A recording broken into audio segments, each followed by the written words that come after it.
Всем привет! Всю зиму на подоконнике у меня стоял этот перец болгарский. Вы помните? У меня и видео, я несколько раз показывала. Посадила я его и смотрите, что делает. Один уже перец сорвала. Смотрите, и они все равно растут. Вот. Так ему хочется жить. Цыплята поклевали. Мелкие цыплята у меня были. Я его выносила на солнышко. И как-то не доглядела, что они... Да и в голове не было, что они могут так высоко запрыгнуть.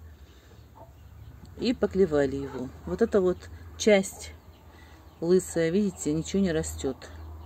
Ну вот тут вот потихонечку уже виднеются листочки. А вот низ... Прям весь в цветочках. Такой он прям перчик. Прям вот всю зиму радовал. И сейчас он. Жить хочется ему.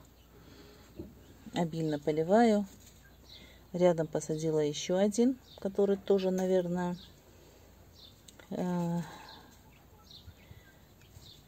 пересажу в горшок и заберу себе. Если даст Всевышний, будет расти тоже у меня на подоконнике. Вот так вот можно их забирать домой, и они вас будут радовать. У вас будет свежий болгарский перец всю зиму. Смотрите, какая красота. Добра, здоровья, всем пока.